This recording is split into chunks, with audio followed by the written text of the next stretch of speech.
H S Venkatesh ಮೂರ್ತಿಯವರು, ನಾವು ಪ್ರೀತಿಯಿಂದ H S V ಅಂತ ಕರಿತೀವಲ್ಲ, ಅವರು ನನಗೆ ಸುಮಾರು 15 ವರ್ಷಗಳಿಂದ ಪರಿಚಿತರು. ವೈಯಕ್ತಿಕವಾಗಿ ನಮ್ಮದೊಂದು ಅಭ್ಯಾಸ ಅಂತ ಒಂದು ಗುಂಪಿದೆ. ಬಹುತೇಕ ಸಾಫ್ಟ್ವೇರ್ ಇಂಡಸ್ಟ್ರಿನಲ್ಲಿರ್ತಕ್ಕಂಥವರೆಲ್ಲ ನಾವು ಹಳೆಗನ್ನಡವನ್ನು ಕಲಿತಿರಲ್ಲ.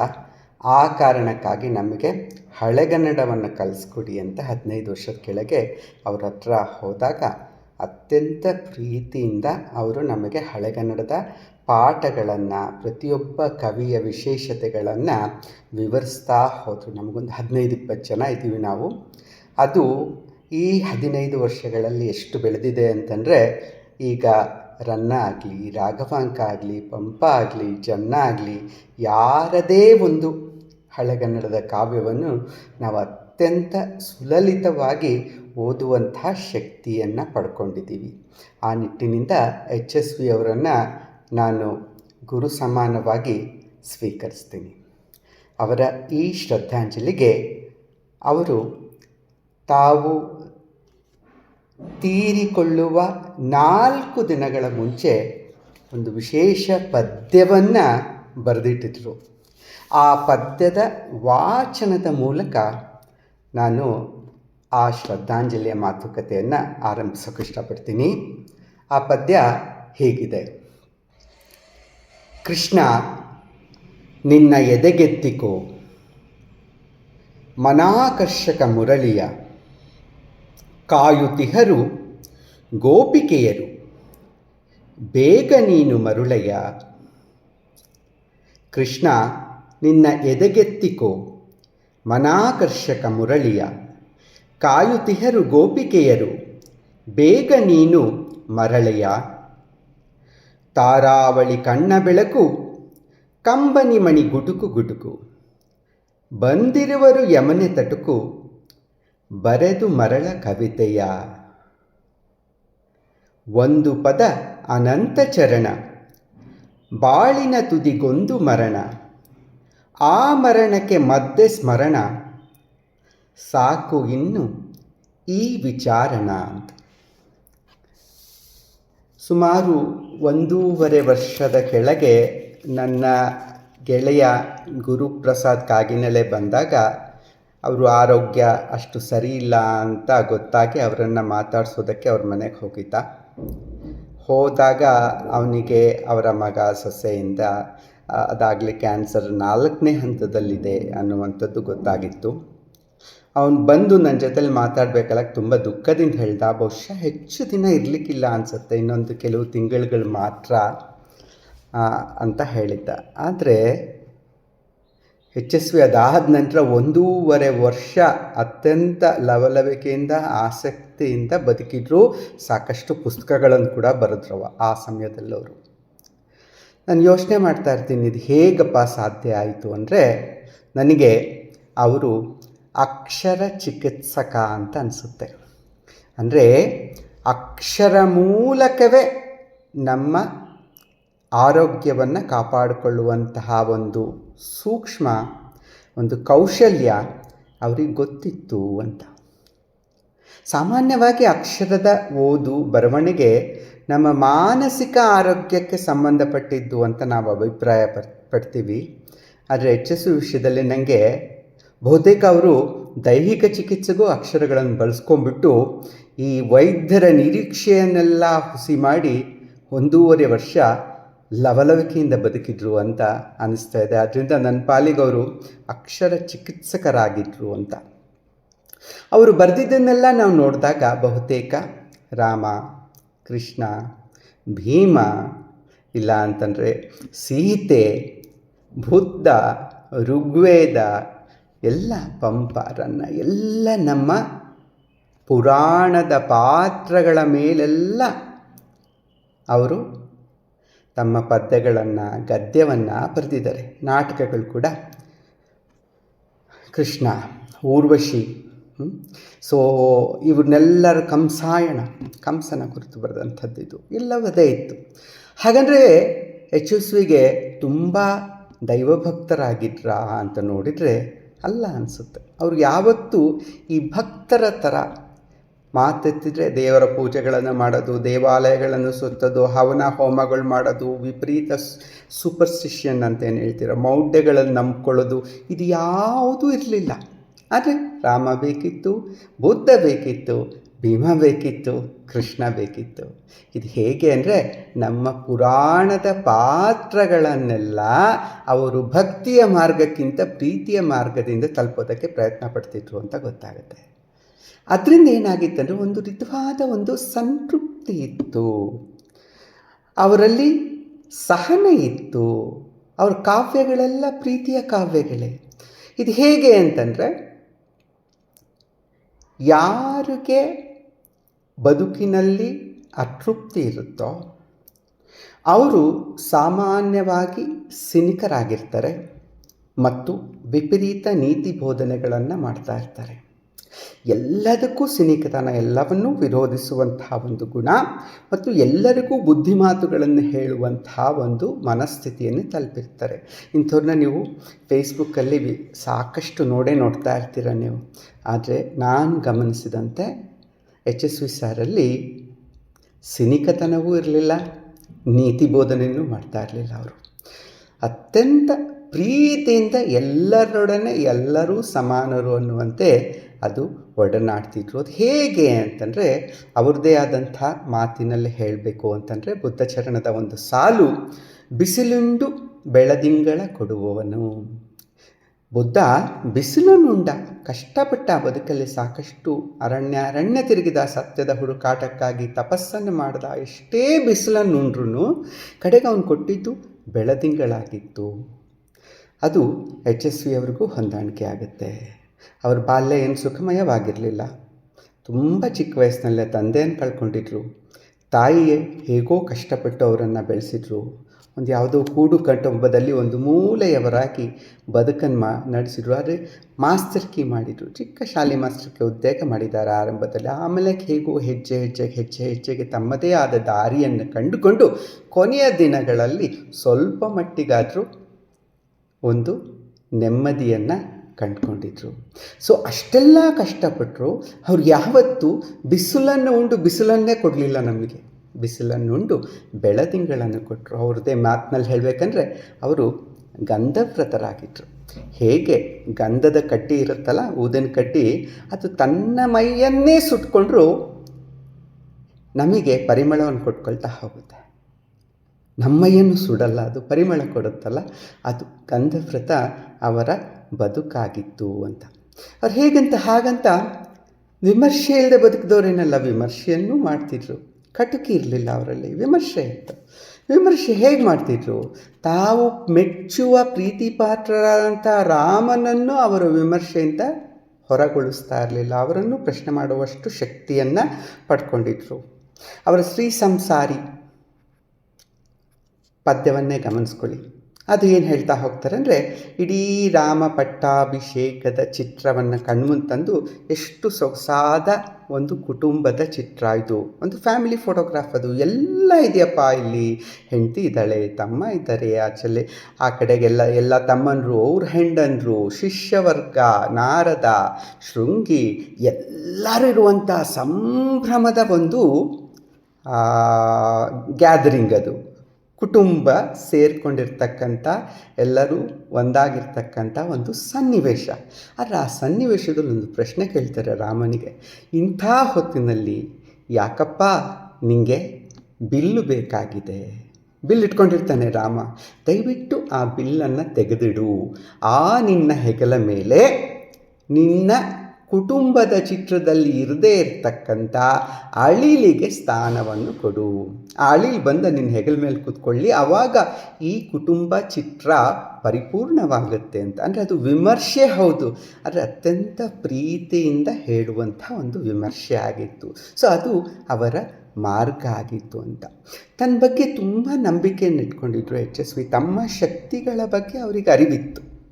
ಅವಾಗ ನಮ್ಮ ಶಕ್ತಿಗಳ ಬಗ್ಗೆ ಅರಿವಿದ್ದಾಗ ಬೇರೆಯವರು ನಮ್ಮನ್ನು ಏನು ಹೇಳ್ತಾರೆ, ತೊಂದರೆ ಮಾಡೋಕ್ಕಾಗಲ್ಲ, ಅಂದರೆ ಏನು ನಮ್ಮನ್ನು ಹಾಳು ಮಾಡೋಕ್ಕಾಗಲ್ಲ ಬೇರೆಯವರು.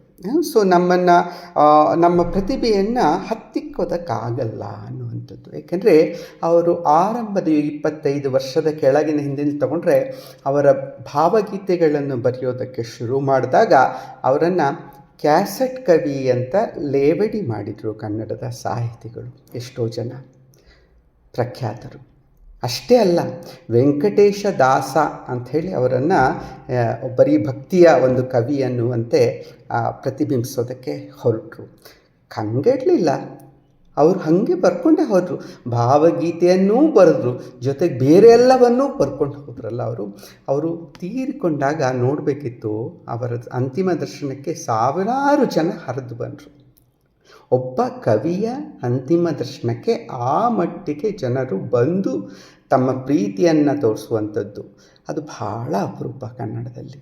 ಜೊತೆಗೆ ಎಲ್ಲರೂ ಅವರ ಭಾವಗೀತೆಗಳ ಸಾಲುಗಳನ್ನು ನೆಲೆಸ್ಕೊಂಡು ತಮ್ಮ ಒಂದು ಅಶ್ರುತರ್ಪಣವನ್ನು ಅರ್ಪಿಸ್ತಾ ಇದ್ರು. ಸೊ ಕವಿಗೆ ಬೇರೆ ಬೇರೆ ಮಾರ್ಗಗಳ ಮೂಲಕ ಓದುಗರನ್ನು ತಲುಪೋದು ಸಾಧ್ಯ ಆಗ್ತಿರುತ್ತೆ. ಅದು ಒಂದೇ ಮಾರ್ಗ ಅಲ್ಲ ಅನ್ನುವಂಥದ್ದು ನಾವು ನೆನಪಿಟ್ಕೋಬೇಕು. ಅವ್ರದ್ದೇ ಮಾತಲ್ಲಿ ಹೇಳಬೇಕು ಅಂದರೆ ಕತ್ತಲೆ ಒಂದೇ ಅಪ್ಪ, ಎಲ್ಲೆಲ್ಲೂ ಕತ್ತಲೆ ಒಂದೇ ಇದೆ, ಆದರೆ ಬೆಳಕುಗಳು ಹಲವು. ಒಂದೇ ಬೆಳಕಿರಲ್ಲ, ಒಂದೇ ಬೆಳಕು ಸತ್ಯ ಅನ್ಕೋಬೇಡಿ. ಬೆಳಕು ಯಾವ ರೂಪದಲ್ಲೂ ಬರ್ಬೋದು. ನಕ್ಷತ್ರದ ಮಿಣುಕಿನ ಬೆಳಕಾಗಿರ್ಬೋದು, ಚಂದ್ರನ ಬೆಳದಿಂಗಳಾಗಿರ್ಬೋದು, ಸೂರ್ಯನ ಪ್ರಭೆ ಆಗಿರ್ಬೋದು, ಅಥವಾ ಏನೂ ಬೇಡಪ್ಪ, ಒಂದು ಪ್ರಣತಿಯ ದೀಪವಾಗಿರ್ಬೋದು. ಎಲ್ಲವೂ ಕತ್ತಲನ್ನು ಸ್ವಲ್ಪ ಮಟ್ಟಿಗೆ ತಮ್ಮ ಕೈಲಾದಷ್ಟು ರೀತಿಯಲ್ಲಿ ಕತ್ತಲನ್ನು ಓಡಿಸೋದಕ್ಕೆ, ಕತ್ತಲನ್ನು ದೂರ ಮಾಡೋದಕ್ಕೆ ಪ್ರಯತ್ನ ಪಡ್ತಾ ಇರುವಂಥ ಬೆಳಕುಗಳು, ಹಲವು ಬೆಳಕುಗಳು. ಹಾಗೆ ಸಾಹಿತ್ಯದ ಪ್ರಕಾರಗಳು ಹಲವಾರಿವೆ, ಒಂದೇ ಇರೋಕ್ಕೆ ಸಾಧ್ಯ ಇಲ್ಲ. ಎಲ್ಲವಲ್ಲೂ ಕೈ ಆಡಿಸ್ಬೇಕು ಅನ್ನುವಂಥದ್ದು ಅಂತಂದರೆ ಅವರು ಅದಕ್ಕಾಗಿ ನೋಡಿ, ಮಕ್ಕಳ ಕಥೆಗಳನ್ನು ಬರೆದ್ರು, ಕಾದಂಬರಿಗಳನ್ನು ಬರೆದ್ರು, ಕತೆ ಬರೆದ್ರು, ನಾಟಕ ಬರೆದ್ರು, ಅನುವಾದವನ್ನು ಮಾಡಿದರು, ಕಾವ್ಯ ಬರೆದ್ರು, ಮಹಾಕಾವ್ಯ ಬರೆದ್ರು, ಜೊತೆಗೆ ಭಾವಗೀತೆಗಳನ್ನು ಬರೆದ್ರು, ಸಿನಿಮಾ ಹಾಡುಗಳನ್ನು ಬರೆದ್ರು, ಸಿನಿಮಾ ನಿರ್ದೇಶನ ಮಾಡಿದರು, ನಟನೆಯನ್ನು ಮಾಡಿದರು. ಅಂದರೆ ಏನೆಲ್ಲ ಸಾಧ್ಯತೆಗಳು ಒಬ್ಬ ವ್ಯಕ್ತಿಯಿಂದ ಸಾಧ್ಯ ಅದನ್ನೆಲ್ಲ ಪ್ರಯತ್ನ ಪಟ್ಟಿದ್ದಾರೆ ಅವರು. ಸೊ ಅವ್ರಿಗೆ ಹೆಚ್ಚಿನ ಗೌರವ ತಂದುಕೊಟ್ಟಿದ್ದು ಖಂಡಿತವಾಗಲಿ ಕಾವ್ಯ ಮತ್ತು ಭಾವಗೀತೆಗಳು ಅನ್ನುವುದು ಸತ್ಯ ಅನ್ನುವಂಥದ್ದು. ಸೊ ಅದೇನಾಗ್ತದೆ ಅಂದರೆ ಅವರ ಬಟ್ಟು ಬರವಣಿಗೆಯನ್ನು ನೋಡಿದಾಗ ಹೇಗೆ ಅನಿಸುತ್ತೆ ನನಗೆ ಅಂದರೆ, ಇದು ನವ್ಯವೂ ಅಲ್ಲ, ನವ್ಯದ ದಾರಿಯಲ್ಲ, ಸಂಕೀರ್ಣದ ದಾರಿಯೂ ಅಲ್ಲ, ಅಥವಾ ನವ್ಯೋತ್ತರದ ಅತಿ ಸರಳವಾದಂಥ ಗದ್ಯರೂಪಿ ದಾರಿನೂ ಅಲ್ಲ. ಅವೆರಡರ ಮಧ್ಯದ ಮಾರ್ಗ ಇವ್ರದ್ದು. ಬುದ್ಧ ಅತ್ಯಂತ ಪ್ರೀತಿಯ ಕವಿಯವರಿಗೆ. ಸೊ ಆ ಬುದ್ಧನ ದಾರಿಯಲ್ಲಿ ಮಧ್ಯಮ ಮಾರ್ಗದಲ್ಲೇ ಇವರು ನಡೆದಂಥವ್ರು ಅಂತ ನನಗೆ ಅನಿಸುತ್ತೆ. ಸೊ ಅಂದರೆ ಅವರಿಗೆ ಯಾವತ್ತೂ ನಾನು ಹೇಳಿದ್ನಲ್ಲ, ಹೊಸತನ್ನು, ಪ್ರಗತಿಯನ್ನು ವಿರೋಧಿಸುವ ಮನೋಭಾವ ಇರಲಿಲ್ಲ. ಹೊಸದು ಏನು ಬಂದರೂ ಅದನ್ನು ತಿಳ್ಕೋಬೇಕು ಅನ್ನುವಂಥ ಉತ್ಸಾಹ ಇತ್ತು. ಅದು ಹೇಗೆ ಗೊತ್ತಾಗುತ್ತೆ ಅಂದರೆ, ಒಂದು ಸಲ ನನಗೆ ಆಲ್ಮೋಸ್ಟ್ ಅವರಿಗಾಗಲೇ 70 ವರ್ಷ ಇರಬೇಕು ಅನಿಸುತ್ತೆ, 70 ಹತ್ರ ಇದ್ರೇನೋ, ನನಗೆ ಫೋನ್ ಮಾಡಿದರು. ಹೊಸದಂದರೆ ಕನ್ನಡದಲ್ಲಿ ಇಮೇಲ್ ಬರೆಯೋದು ಹೇಗೆ, ನೀವು ಹೇಳ್ಕೊಡ್ತೀರಾ ಅಂತ. ಸರ್ ಅದು ಫೋನಲ್ಲಿ ಹೇಳೋದು ಕಷ್ಟ ಸರ್, ಒಂದು ಲಿಂಕ್ ಕೊಟ್ಟು ಕಳಿಸ್ತೀನಿ, ನೋಡಿ ಅದನ್ನು ಸ್ವಲ್ಪ ಅರ್ಥ ಮಾಡ್ಕೊಳ್ಳಿ, ಆಮೇಲಕ್ಕೆ ನಾನು ಬಂದು ಎಕ್ಸ್ಪ್ಲೇನ್ ಮಾಡ್ತೀನಿ ಅಂತ ಹೇಳಿದೆ. ಸೊ ಅವ್ರಿಗೆ ಲಿಂಕ್ ಕೊಟ್ಟು ಕಳಿಸಿದ್ರೆ ನಂಬ್ರಿ ನೀವು, 10-15 ನಿಮಿಷದಲ್ಲಿ ನನಗೆ ಕನ್ನಡದಲ್ಲಿ ಇಮೇಲ್ ಬರೆದು ಕಳಿಸಿದ್ರು. ಒಂದು ವಯಸ್ಸು ದಾಟಿದ ಮೇಲೆ ಹೊಸತನ್ನು ಕಲಿಯುವ ಶಕ್ತಿಯನ್ನು ಬಹುತೇಕರು ಕಳ್ಕೊಂಡ್ಬಿಡ್ತಾರೆ. ಎಷ್ಟೋ ಜನ ಕನ್ನಡ ಸಾಹಿತಿಗಳಿಗೆ ಈಗಲೂ ಇಮೇಲ್ ಕಳ್ಸೋದಕ್ಕೆ ಬರಲ್ಲ. ಅದನ್ನು ಸಮರ್ಥಿಸ್ಕೊಳ್ಳೋಕ್ಕೆ ಆಧುನಿಕವಾದದ್ದು ಎಲ್ಲವನ್ನೂ ವಿರೋಧಿಸ್ತಾ ಹೋಗ್ತಾರೆ. ಏನು ಆಧುನಿಕ ಇದ್ದರೂ ಅದನ್ನು ವಿರೋಧಿಸೋದು. ಸೊ ಆ ಒಂದು ಮನೋಭಾವನ ಬೆಳೆಸ್ಕೊಳ್ತಾರೆ. ಆದರೆ HSBಗೆ ಅದು ಯಾವತ್ತೂ ಇರಲಿಲ್ಲ. ಯಾಕೆಂದರೆ ಹೊಸತರ ಹತ್ರ ಉತ್ಸಾಹ ಇತ್ತು, ಕಲಿಯುವ ಶಕ್ತಿಯೂ ಇತ್ತು ಅವರಿಗೆ ಅನ್ನುವಂಥದ್ದು.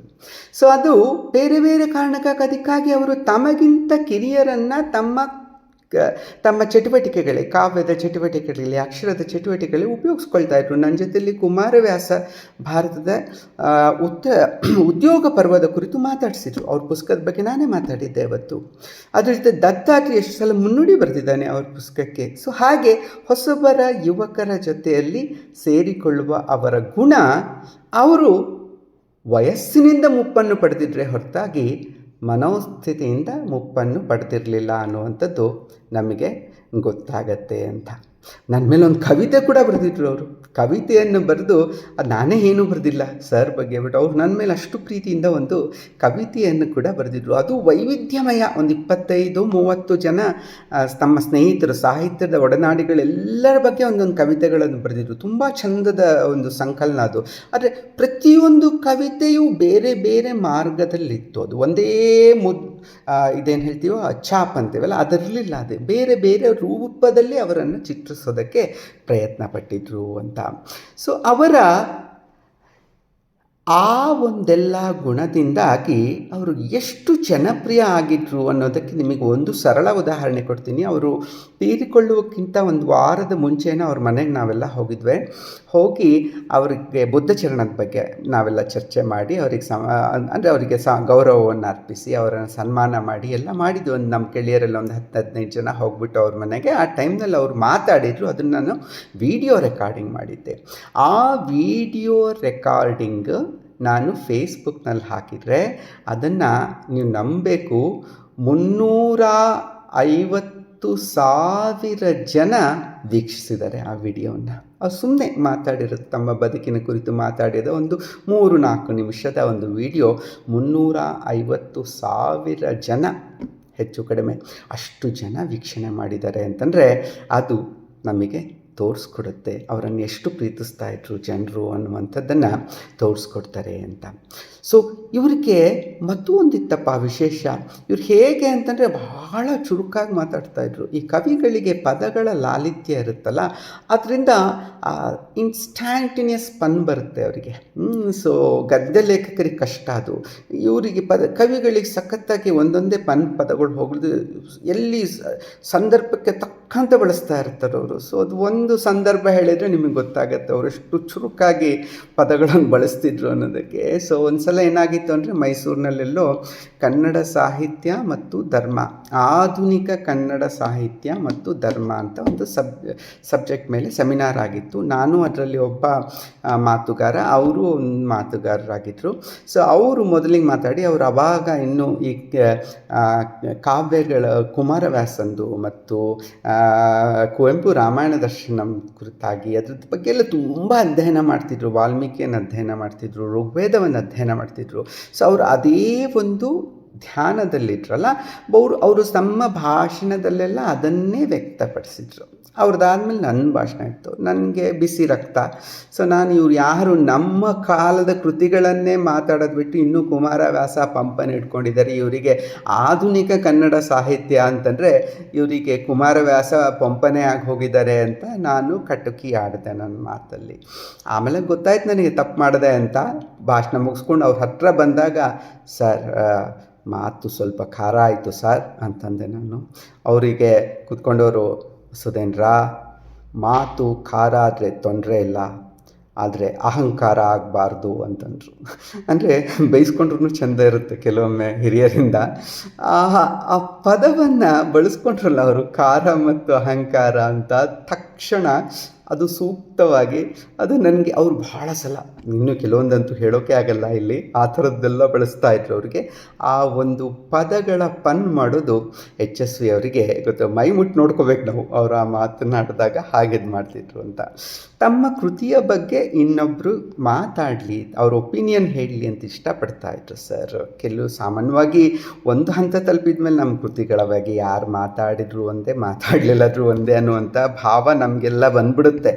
ಬಟ್ ಅದು ಹಂಗಿರಲಿಲ್ಲ ಸರ್ಗೆ. ಮಾತಾಡಬೇಕಿತ್ತು, ಹೆಂಗೆ ಅನ್ನಿಸ್ತು, ಅದು ಓದಿದ್ರಾ, ಇದು ಓದಿದ್ರಾ ಅಂತ, ನಮ್ಮನ್ನ ಬುದ್ಧಚರಣ ಓದಿದ್ರಾ ಅಂತ 2 ಸಲ ಕೇಳೋರು, ನನ್ನ 3 ಸಲ ಕೇಳೋರು, ಅದು ಓದಿದ್ರಾ, ಹೆಂಗೆ ಅನ್ನಿಸ್ತು ಹೇಳಿ ಅಂತ. ಸೊ ಅದು ಒಂದು ಸಲ ನನಗೆ ದತ್ತಾತ್ರೇಯ MR ಹೇಳಿದ್ರು. ಒಂದು ಸಲ ಒಂದು ಸಲ ಇವ್ರ ಜೊತೆ ಅವಾಗ ಕಾರ್ ಓಡಿಸ್ತಾಯಿದ್ರು, ಇನ್ನು HSV ಅವ್ರು ಕಾರ್ ಓಡಿಸ್ತಾಯಿದ್ರು. ಅವ್ರ ಪಕ್ಕದಲ್ಲಿ ಕೂತ್ಕೊಂಡು ಇವನು ಸಹಜವಾಗಿ, ಸರ್ ನಿಮ್ಮ ಕಾದಂಬರಿ, ನಿಮ್ಮ ಕಾವ್ಯ ಓದಿದೆ ಇತ್ತೀಚೆ ಅಂತ ಅವ್ರ ಪುಸ್ತಕದ ಬಗ್ಗೆ ಮಾತಾಡೋಕ್ಕೆ ಶುರು ಮಾಡಿದ ತಕ್ಷಣ ಅವರು ಕಾರ್ ಓಡಿಸೋದು ಬಿಟ್ಟು ಇವ್ನ ಮುಖ ನೋಡ್ತಾ ಕೂತ್ಕೊಂಡ್ಬಿಟ್ರಂತೆ ಅವರು. ಹಾಗೆ ಡ್ರೈವ್ ಮಾಡ್ತಾ ಇವ್ನ ಮುಖನೇ ನೋಡ್ತಾ ಇದ್ದಾರೆ, ರಸ್ತೆ ಕಡೆಗೆ ನೋಡ್ತಾ ಇರಲಿಲ್ಲ ಅಂತ. ಅವನು ಹೆದರಿಕೆ ಆಗೋಗ್ಬಿಟ್ಟು ಯಾವತ್ತೂ ಅವ್ರ ಕಾರಲ್ಲಿ ಡ್ರೈವ್ ಮಾಡಬೇಕಲ್ಲ ಅವ್ರ ಪಕ್ಕ ಕೂತ್ಕೊಂಡು ಅವರ ಕೃತಿಗಳ ಬಗ್ಗೆ ನೀನು ಮಾತಾಡಬೇಡ ನೋಡು ಅಂತ ನನಗೆ ಹೇಳಿದ್ದ ಅವನು. ಸೊ ನನಗೆ ಅಂದರೆ ಅವರಿಗೆ ಆ ತಮ್ಮ ಕೃತಿಗಳ ಬಗ್ಗೆ ಇತರರು ಮಾತಾಡಲಿ, ಅಭಿಪ್ರಾಯಗಳನ್ನು ವ್ಯಕ್ತಪಡಿಸಲಿ, ಏನಾದರೂ ಹೇಳಲಿ ಅನ್ನುವಂಥ ಒಂದು ನಿರೀಕ್ಷೆ ಇರ್ತಾಯಿತ್ತು ಅಂತ ಇದನ್ನಿಸುತ್ತೆ. ಕೆಲವೊಮ್ಮೆ ಟೀಕೆ ಬಂದಾಗ ಸ್ವಲ್ಪ ಬೇಸರನೂ ಮಾಡ್ಕೊಳ್ತಿದ್ರು. ಹಾಗಂತ ಕಹಿ ಆಗ್ತಿರ್ಲಿಲ್ಲ ಯಾವತ್ತೂ ಅವರು.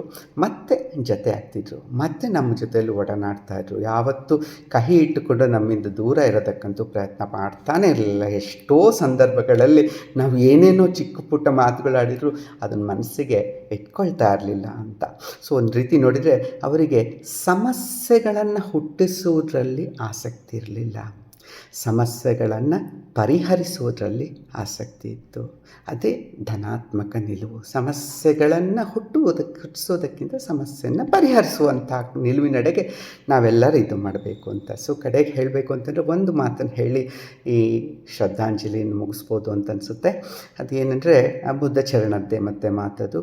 ಬುದ್ಧ ಚರಣದಲ್ಲಿ ಏನು ಹೇಳ್ತಾರೆ ಅಂದರೆ, ಹೇಗೆ ಗಾಳಿಯ ತಂಪುಗೊಳಿಸುವುದೋ ಪುಷ್ಕರಣೆ, ಹೇಗೆ ಗಾಳಿಯ ತಂಪುಗೊಳಿಸುವುದೋ ಪುಷ್ಕರಣೆ, ಮನವ ಹಾಗೆ ಸ್ವಸ್ಥಗೊಳಿಸುವುದು ಗುರುವಾಣಿ. ಮನವ ಹಾಗೇ ಸ್ವಸ್ಥಗೊಳಿಸುವುದು ಗುರುವಾಣಿ ಅಂತಂದರೆ ಏನಾಗುತ್ತೆ ಅಂದರೆ, ಪುಷ್ಕರಣಿ ಅಂದರೆ ಕಲ್ಯಾಣಿ ಅಂತೀವಲ್ಲ ನಾವು, ದೇವಸ್ಥಾನಗಳ ಹತ್ತಿರ ಇರ್ತಕ್ಕಂಥ ಒಂದು ನೀರಿನ ಹೊಂಡ. ಅದು ತನ್ನ ತನ್ನಲ್ಲೇ ನಿಂತಿರುತ್ತೆ. ಆದರೆ ಗಾಳಿ ಅದರ ಮೇಲೆ ಹೋಯಿತು ಅಂತಂದರೆ ಆ ಗಾಳಿ ಅದರ ಸಂಪರ್ಕದಿಂದ ಬಂದ ಕಾರಣಕ್ಕಾಗಿ ಬಿಸಿ ಗಾಳಿ ತಂಪಾಗ್ಬಿಡುತ್ತೆ. ಹಾಗೆ ಬುದ್ಧನಿಗೆ ಅವ್ರು ಹೇಳ್ತಾರೆ, ಗುರುವಾಣಿ ಆ ಥರದ್ದು, ಬುದ್ಧನ ಗುರುವಾಣಿ ಆ ಥರದ್ದು ಅಂತ. ಅದನ್ನು ನಾವು ಯಶಸ್ವಿಯವ್ರಿಗೂ ಹೇಳ್ಬೋದು ಅನಿಸುತ್ತೆ. ಅಂದರೆ ಮನಸ್ಸನ್ನು ತಂಪುಗೊಳಿಸುವಂಥ ಬರವಣಿಗೆ ಅವ್ರದ್ದಾಗಿತ್ತು. ಮನಸ್ಸನ್ನು ಕೆರಳಿಸುವಂಥದ್ದಲ್ಲ, ಮನಸ್ಸಿಗೆ ಬೆಳದಿಂಗಳನ್ನು ಕೊಡುವಂಥದ್ದು, ಬಿಸಿಲನ್ನು ಮೂಡಿಸುವಂಥದ್ದಲ್ಲ, ಮನಸ್ಸಿಗೆ ಪ್ರಭೆಯನ್ನು ನೀಡುವಂಥದ್ದು, ಕತ್ತಲಿಂದ ಕಾಡುವಂಥದ್ದಲ್ಲ.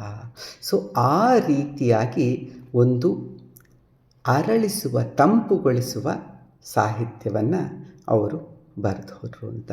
ಸೊ ಇಷ್ಟೆಲ್ಲ ವರ್ಷಗಳ ಕಾಲ ಅವರು ನಮಗೇನೆಲ್ಲ ಅಭ್ಯಾಸದ ತಂಡಕ್ಕೆ ಮೂಲಕ ನಮಗೇನೆಲ್ಲ ಕಲಿಸ್ಕೊಟ್ರಲ್ಲ, ಅದಕ್ಕೆ ಪ್ರತಿಯಾಗಿ ನಾವೇನಾದರೂ ಕೊಡಬೇಕು ಅಂತಂದರೆ ಅದು ನನಗನ್ಸುತ್ತೆ ಅವರಿಗೆ ಗುರುದಕ್ಷಿಣೆ ಕೊಡಬೇಕಾಗಿದ್ದರೆ ಅದು ಕೇವಲ ಅಕ್ಷರ ರೂಪದಲ್ಲೇ ಆಗಿರಬೇಕು ಅಂತ.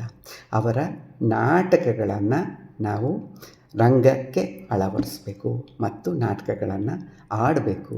ಅವರ ಪದ್ಯಗಳನ್ನು ಹಾಡಬೇಕು, ಅವರ ಕವಿತೆಗಳನ್ನು ಓದ್ಕೋಬೇಕು, ಅವರ ಆತ್ಮಚರಿತ್ರೆ, ಅವರ ಕತೆ, ಕಾದಂಬರಿ ಎಲ್ಲವನ್ನು ನಮ್ಮ ಪಾಡಿಗೆ ನಾವು ಓದ್ಕೊಂಡು ನಮಗನ್ನಿಸಿದ್ದನ್ನು ನಾವು ಬರೆದು ಅದನ್ನು ಇದು ಮಾಡಿದರೆ, ಎಲ್ಲರಿಗೆ ತಲುಪಿಸೋದಕ್ಕೆ ಪ್ರಯತ್ನ ಪಡಿಸಿದ್ರೆ ಅದಕ್ಕಿಂತ ದೊಡ್ಡ ಗುರುದಕ್ಷಿಣೆ ಮತ್ತೊಂದಿಲ್ಲ ಅನಿಸುತ್ತೆ.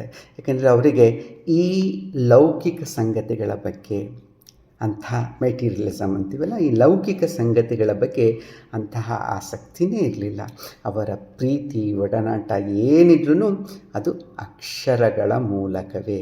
ಅಕ್ಷರವೇ ಅವರಿಗೆ ಬೇಕಾದಂತಹ ಪ್ರಿಯವಾದಂಥ ಒಂದು ವಸ್ತು ಆಗಿತ್ತು ಈ ಜಗತ್ತಿನಲ್ಲಿ. ಅದರಿಂದ ಅಕ್ಷರದ ಮೂಲಕ ಅವರಿಗೆ ನಾವು ಶ್ರದ್ಧಾಂಜಲಿಯನ್ನು ಸಲ್ಲಿಸೋಣ.